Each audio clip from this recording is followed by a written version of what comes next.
ಇರ್ತಕ್ಕಂಥದ್ದು ಉಪದೇಶ ತಗೊಂಡಿದ್ದು ಒಂದು ಫಾರ್ಮ್ಯಾಲಿಟಿ ಆಯಿತು. ಆ ಫಾರ್ಮ್ಯಾಲಿಟಿ ಆದ ಮೇಲೆ ಎಲ್ಲರೂ ಹೋದ್ಮೇಲೆ ಚಿಪ್ಪಿಗೆ ಅರ್ಥವಾಯಿನೇ ಬ್ರಾ ಅಂತ ಕೇಳಿದ್ರು. కొంచెం అర్థమైంది ಅಂತ ಹೇಳಿದ್ರು. వింటూకో ಅರ್ಥವಾಗುತ್ತದೆ ಅಂತಂದು ಒಂದು ಆಶೀರ್ವಾದಪೂರ್ವಕವಾಗಿರೋ ಒಂದು ಮಾತು ಹೇಳಿದ್ರು. ಅದು ಮೊದಲನೇ ಸಂಘಟನೆ. ನಾನು ಶಿಷ್ಯನಾಗಿ ಸಿಂಹಾದ್ರಿ ಸದ್ಗುರು ಸ್ವಾಮಿಗಳವರ ಪಾದಗಳಿಗೆ ನಾನು ಅಂಕಿತನಾಗಿರ್ತಕ್ಕಂಥ ದಿನ ಅದು ಭಾನುವಾರದ ದಿನ. ಎರಡನೆಯದು, ನಾನು ಮರೆಯಲಾಗದ ಇರ್ತಕ್ಕಂಥ ಇನ್ನೇ ಎರಡು ಸನ್ನಿವೇಶಗಳಿವೆ.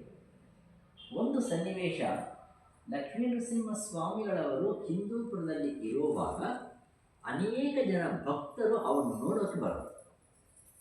ಹಿಂದೂಪುರ ಸಾಮಾನ್ಯವಾಗಿ ತೆಲುಗು, ಅಲ್ಲಿ ಇರ್ತಕ್ಕಂಥ ತೆಲುಗು ಬರೋರು ತೆಲುಗಿನಲ್ಲೇ ಪ್ರವಚನ ಮಾಡೋರು ಸಿಂಹಾದ್ರಿ ಸ್ವಾಮಿಗಳು. ಅಷ್ಟು ತನಕ ಸಿಂಹಾದ್ರಿ ಸ್ವಾಮಿಗಳವರು ಕನ್ನಡದಲ್ಲಿ ಮಾತಾಡಲೇ ಇದ್ದಿಲ್ಲ. ಅವರಿಗೆ ತೆಲುಗು ಚೆನ್ನಾಗಿ ಬರ್ತಾಯಿತ್ತು, ಕನ್ನಡ ಗೊತ್ತಾಗ್ತಾ ಇತ್ತು, ಬಟ್ ಕನ್ನಡದಲ್ಲಿ ಯಾವತ್ತೋ ಭಾಷಣ ಮಾಡಿಲ್ಲ. ಅವತ್ತು ಸಿದ್ದಾಪುರದಿಂದ ಗಣೇಶ್ ಹೆಗಡೆಯವರು, ಗಣೇಶ್ ಹೆಗಡೆ ರಾಮಕೃಷ್ಣ ಹೆಗಡೆಯವರ ಅಣ್ಣ ಗಣೇಶ್ ಹೆಗಡೆಯವರು ಗುರು ಸೇವನೆ. ಗುರುಗಳಿಗೆ 4 ವಿಧವಾದ ಸೇವೆ ಮಾಡ್ತೀವಿ ಅಂತೀವಿ. ಒಂದು ಸ್ಥಾನ ಸೇವಾ. ಸ್ಥಾನ ಸೇವೆ ಅಂದರೆ ಗುರುಗಳು ಇರ್ತಕ್ಕಂಥ ಸ್ಥಳವನ್ನು ಶುಚಿಭೂತವಾಗಿ ಇಟ್ಕೊಳ್ಳೋದೇನಿದೆಯೋ ಅದು ಸ್ಥಾನ ಸೇವೆ. ಅದು ಆಶ್ರಮ ಆಗ್ಬೋದು, ದೇವಸ್ಥಾನ ಆಗ್ಬೋದು, ಅವರು ಇರ್ತಕ್ಕಂಥ ಕೋಣೆ ಆಗ್ಬೋದು. ಎರಡನೆಯದು, ಅವರಿಗೆ ಅಂಗ ಸೇವಾ. ಅವರಿಗೆ ದೇಹಕ್ಕೆ ಹಿತವಾಗಿರೋ ರೀತಿಯಲ್ಲಿ ಅವರಿಗೆ ಸೇವೆ ಮಾಡ್ತಕ್ಕಂಥದ್ದು ಏನಿದೆಯೋ.